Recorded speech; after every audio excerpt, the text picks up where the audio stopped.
Mike, any thoughts on this? J.J. Watt followed with a video of his own. He did, in which he said that the sides talked about it and they're mutually parting ways basically here, which is what we foreshadowed just a little bit ago. We said that the Texans knew that J.J. Watt was going to want clarity on his future. They were not going to give him a long-term deal. He had 1 year left on his deal. He's 32. He's not getting any younger. He wants to go play for a competitor. So this was the expectation. And the segment we did was called Shoot Your Shot. So J.J.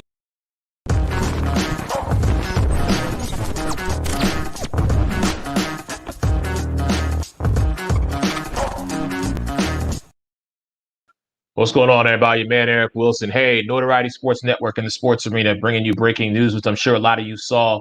J.J. Watt been released by the Houston Texans. Let me go ahead and get my partner in here, Mr. Alex Fleming, along with our brother, Notoriety Sports Network's own Mr. Eric White. Gentlemen, good morning. What's going on? Alex, what's up, man? Friday, a lot of busy things going on. I thought the Pouncey brothers was the story. Wrong. Yeah, clearly this was a huge story. Also thanking in our brother, Mr. Eric White, joining us. Eric, man, how are you, sir? Good morning. What's going on, guys? Good morning. Good morning. Good morning. So, gentlemen, take us through what you saw and what you heard. We got to get y'all's reaction to J.J. Watt being released by the Texans. Yeah, I think it. I think it has some implications. I know there was some discussion on whether Tampa was a potential landing spot. I'm interested to hear your guys' take on that. Obviously the guy is a is a beast. Can you hear me, guys? Oh no, you're good. Keep going, brother. Yep. Keep. Yeah, but I'm interested to hear what you guys think, where you think a good landing spot for him would be. It's just with everything that's going on here in Houston now. I mean, that franchise has just got to think that with Deshaun Watson and now J.J. Watt, Lord have mercy, they're gonna have some rebuilding on their hands. But where do you guys think a good spot is for him? And do you think Tampa is a good landing spot for him? So let me go ahead and get Alex back in here. We're having some technical issues. Alex, you good? I feel great. Let's do it. All right. So talk to me about what you think, because Eric just asked a good question. He was like, is Tampa a landing spot potentially for J.J. Watt? All right. Well, but before we get to that, I have to talk about the dysfunction that is the Houston Texans. Hold on. Stop. I need you to talk about Tampa. I'll handle Houston. I'll handle Bob. I need you to handle the 813. You are handling the world champs. Let me handle Houston. I got Houston. Please. All right. Fair enough. The problem that they're going to face is that somebody's got to go. There's plenty of free agents on this Tampa Bay roster. Shaquille Barrett, who is franchise tagged, wants to get paid. And he plays the linebacker position. And Ndamukong Suh, I don't know. I like him in Vita Vea, but if you do cut he's not cut, he's free. If you don't re-sign Ndamukong Suh, that's $9 million that could go to either Levante David or Shaquille Barrett.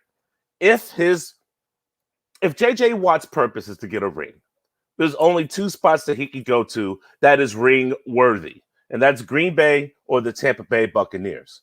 Everybody thinks he might go to Pittsburgh to play with his brothers, which does make sense. But if this man wants a ring, I think you and I both know Tampa Bay is the spot to go to. Not necessarily, but go ahead, please. They have the best roster. They got the linebackers. JPP signed a 2-year deal, so he'll be back with one more. Devin White is under a rookie contract. Levante David, in the words of Bruce Arians, isn't going anywhere. Antoine Winfield just got signed rookie contract. SMB, Jamal Dean, rookie contracts. They're not going anywhere. Vita Vea on his rookie deal. The defense is solid other than Barrett and Suh. And I like to think if you replace Suh with J.J. Watt, if he can stay healthy, everything's fine. If Barrett wants to go because he doesn't want to take less money, get J.J. Watt, get that ring, retire, and ride off in the sunset. Okay, here's my thing, and you hit the nail on the head when you said that. It is the health factor. As I said to you when we were talking about this, when this came down, J.J. Watt, Vita Vea, those two gentlemen, for some reason, and I don't know if it's health, it's just they play at 150% and they get injured. That's going to be a difference maker if you bring J.J. Watt over. Now, let's say for your argument's sake, let's say they take care of Shaquille Barrett, or that Shaquille Barrett goes to greener pastures. So now you bring in J.J. Watt. Can you honestly tell me that Todd Bowles defense is going to be good if you're missing J.J. Watt and Vita Vea? Because as I said, that Tampa defense was good without Vita Vea. They were great with him in the mix. So now if you take out both of those guys, you're asking your up-and-comings and your second and third units to basically fill in those holes. That is where I see the problem. Can it happen? Yes. Would it work? Of course it would. And like you said, if JJ is truly about getting his ring, which I feel that man has earned because he plays with a heart of gold and plays, like I said, 150%, he puts his foot on the gas and does not stop. But that has also costed him to where we've seen him within the first quarter of the season, he gets injured, and then we don't see him till the end. You're missing key points. Now, as far as him going to Green Bay, I could see that happening because we've always said Green Bay needs a defense. However, I'm just not sure if JJ is going to be that leader up there that I think they need him to be. Now, Houston, let me talk about Houston for a minute. Houston, you done this to yourself. I'm just going to let you know. The ownership of the Houston Texans have brought this upon themselves. Karma is a you-know-what, and you know what? You've made your bed. Unfortunately, now you have to lie in the muck. So for all the things that they're trying to do, a la David Culley and Lovie Smith and all these other coaches who, maybe look like you or I, Alex, and are deserving of an opportunity, it's just not working. And Deshaun Watson has made it very clear, and I still hold high. I will challenge anybody right now in the fact that Deshaun Watson will not suit up for the Houston Texans this season. He will sit the bench if he is not traded. So when I look, go ahead. It's deeper than that, though. This started when you traded DeAndre Hopkins and you let go of the Honey Badger. Honey Badger left first. You traded DeAndre Hopkins for nothing. The quarterback doesn't want to play for you, and he's offered to sit out. And that's after he got the money in the contract. Your president just resigned yesterday. Their president resigned yesterday. And now J.J. Watt, who was under one more year contract, asked for his release, and he gets it. So let's look at this in the big picture. You sold away talent. You finally fired the guy that you should have fired a long time ago. You went from a step away from beating the Chiefs to being completely non-competitive 4-12 while Watson puts up numbers. JJ is free, but now you're holding Deshaun Watson hostage. 2 firsts, 2 second, and 2 defensive starters. I don't want to say what I want to say, but it's disgusting. It looks bad. And now you release JJ because he wants to get a ring and he's tired of organization, but you won't let the other guy go. And you hire a wide receiver coach in 2014 that couldn't get a wide receiver a touchdown, and David Culley. It's like it's a joke, and it's not funny. Yeah, those are some good points there. It's I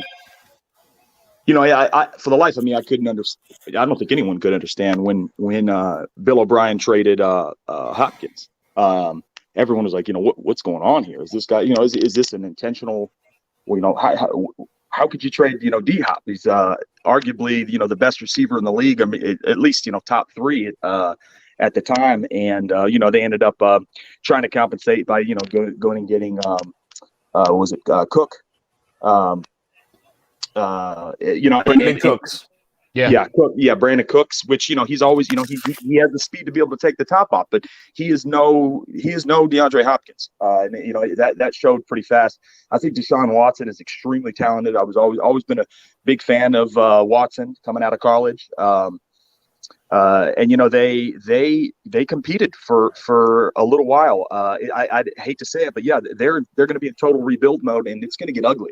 I think it's going to get ugly before it's going to get worse before it gets better, so to speak. Because like you said, now that Watt is gone, you can only imagine what Deshaun Watson is thinking right now. I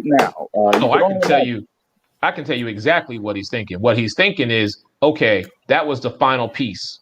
I could at least have a defensive guy that I could talk to, a man who was a man's man, who could look me in my eye and tell me, bro, I'm sorry. Whereas other members of the locker room have also told him, we're sorry for wasting one of your precious years. That's it. That's why I reiterate, Deshaun Watson will not suit up. He will not take one snap for the Houston Texans this season. I It's agree. going to take an act of God, Congress, Allah, Buddha, whoever you believe in, for that to happen. Say it. Hey, shout out to our man John Mizak chiming in here, just saying, Watt has been out muscled at times, and it can be double teamed. I wouldn't be surprised if the Jags or the Titans would take him. So, Alex, let me get your thoughts on the possibility of J.J. Watt staying in the division and coming to play and defend Sunshine. Hell no. Okay, one, he doesn't want anything to do with Houston. The only time he wants to play or see Houston is if it's on that route at the end of the season because he's on some team that's playing the AFC South. He doesn't want anything to do with the AFC South. Let's take a look at the AFC South teams. The only one that's even a competitor is the Indianapolis Colts, and they're a quarterback away. Tennessee, defense, I don't think so. Jags are in a rebuild. It's going to be a good rebuild, but they're in a rebuild. And I'm not sure he wants to play with Mr. Doyle and his director of sports performance, but that's another story. Why would you not go to Tampa or Pittsburgh? Your family's in Pittsburgh. The defense is solid in Pittsburgh. Tampa just won the Super Bowl. And last I checked, there's nobody in the NFC, including those Saints, who could stand up to him. You want a ring? You want to do a ring chase and actually get a respect about it? No one saying anything? Come to Tampa. Am I Kermit the Frog, Darth Vader? Come to Tampa. Okay. Wait.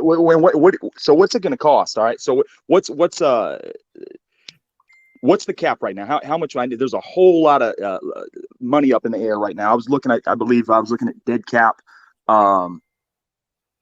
Dead cap. We were sitting at was it 827 in dead cap. Now, we all saw Bruce Arians. We all saw, him up there when he had a few beers in him, living his best life in the celebration, going out of his way to say, specifically, Levante David, he said, your ass ain't going anywhere. And we believe it. Now, you also saw Devin White. One thing I loved to see this is Devin White having his boys back. He said, this is better for him than it is for me. I mean, you got to think, man, Levante David has been here for 8 years, man. He was in Tampa for 8 years through the good, the bad, and the ugly. And, his play never wavered. He stayed the same consistent linebacker, and he kept getting better. And when you remember when Quan Alexander left, we were like, oh God, and what's going to happen now? He still found a way to hold it down. So I'm a big fan of Levante David, and I think everybody is. Even without Devin White's comments or Bruce Arians' comments, I didn't think he's going anywhere. I think that sort of sealed the deal. Devin White said he said something to the effect of, you have to bring him back. He said, I only play well with Levante David. He said, you better resign him. And you also saw Mike Evans getting up there, and Bruce Arians said the same thing. The beautiful thing I think about this team chemistry, and obviously winning a Super Bowl helps, but the one thing that everybody has committed to, and Tom Brady is the catalyst for that, is remaining together at all costs. So I think that the bulk of this team, I think they'll find a way to bring them back. If you could add a J.J. Watt to that mix, that would be something that would be insane. I think that, and I'm interested to get your guys' opinion on Golston. I know Golston has, he catches hell. I thought he stepped his game up a little bit. As far as Vea goes, when he got injured, that's when we had that little dip. We got him back at the perfect time, in my opinion. I mean, as soon as he came back right in the playoffs, and it made an immediate difference. And that's what I was saying. I was like, when you didn't have him on the field, you could definitely tell that defense, they bend, but they didn't break. You know what I'm saying? And he came back at the perfect time. He did come back. But that is the scary part that I have for this Bucs defense. I'm not saying you're putting all your eggs in one basket when you rely on this man, but he is definitely the glue that keeps this team on the field. Everybody knows, okay, Vita's doing his job. We got to do our job because that brother keeps everybody in check. To call him, would it be Sue, Alex, you think? You think it would be Sue if there was an odd man out? It's Golston and Sue. I think the odd man out is going to be. I think the odd man out is going to be Barrett. I really do, because he wants more money. You think? Yeah. Okay, guys. Golston is a 50-50. We don't need to re-sign him because we have this guy called Nunez Roches who went in when Vita Vea went down week 5 and the team didn't miss a beat. He trained as a starter. He was ready and he practiced as a starter. Now, if you replace or release Sue because he's a free agent and you pick up J.J. Watt, you now have pass rush again. Vita Vea is already there. He's still on a rookie contract. You replace Golston with Nunez Roches so that way you save money against the cap. I'm thinking Mike Evans is going to take less money or give away money so that way they can re-sign Chris Godwin. You got to keep the dynamic duo together. I don't see Tom Brady is having minor knee surgery. He's having minor knee surgery. But according to another source, not going to name their name, he's restructuring his contract so some of the band can come together. Alex Cappa was hurt. He only has 1 more year in the contract. You can save a good $13 million if you cut him because, as far as I'm concerned, Aaron Stinney came in and did his role quite perfectly. There's money to be found here. The real issue is A, are you going to re-sign Leonard Fournette because you're not going to get him on the cheap? B, if you are going to go after Watt, can you talk him into a veteran, I respect you, $8-9 million deal to basically replace Ndamukong Suh? And C, we got to re-sign Godwin. That's a must. But it's not impossible getting J.J. Watt. I don't think C is going to happen. I will ride with you on A and B all day long, but I really think the dynamic duo. I think Robin's going to turn into Nightwing and take his talent somewhere else. I really do. As much as I want him to stick around, and believe me, I love the dynamic duo of Mike Evans and Chris Godwin. But Alex, when you have four number ones on a squad, something has got to give. And Chris Godwin, as we know, is a hell of a ball player, and that brother will truly be a number one no matter where he goes. Now, listen, I am all for finding a way. Yes, exactly. You're exactly right, Eric. Someone is going to pay that brother based on what they know his value is worth. I think the question mark right there is what's going to be the number to keep Chris Godwin? Franchise tag. I mean, and I know it's all kumbaya, right? You win a Super Bowl, you win it at home. You basically call it like Babe Ruth. You call your shot and you do it and you go and you're out there on the boat parade, and then it was all sunshine and franchise tag. Yeah, you're not going anywhere. I don't, and I as much as, I mean, we know, like, okay, let's take this back a year. We knew that, Jameis Winston threw for 5,000 yards, 30 touchdowns, 30 interceptions, okay? We knew that we had, obviously, the ability to be able to get the ball down the field. We knew that we could air it out. It was just a matter of being accurate. So, and we knew that there was going to be someone that was going to go. We knew that someone was going to go and get paid. Okay. Now Perriman ended up being that person. He ended up going to the Jets and he ended up getting paid. And ultimately, why do you do that? You do that because you want to be able to make money before, because the NFL, like they say, stands for not for long. You could be hurt at any time. But I don't think this is the same. That's not the same. We've got Tom Brady. When you have Tom Brady, and he's been to 10, he's won 7, okay, he just did this. I mean, we just in unprecedented fashion against all odds. I mean, you could just odd after odd, just stack them up. New team, what is this? Was this 20 or 21st season? 21st. In an unprecedented global pandemic, doesn't even know the playbook. I mean, he was out there at Berkeley practicing. You remember the media gave him hell because he was out there at Berkeley prep field trying to get some practice in. And you really only started to see, in my opinion, my humble opinion, you only really started to see this team really start to fire on all cylinders towards the end of the season. And now when Vea was out, I thought that was a great perspective there. Eric bending, not breaking, because as soon as he came back, it was firing. It was floors. It was, we put our pedal to the metal. Let's ride.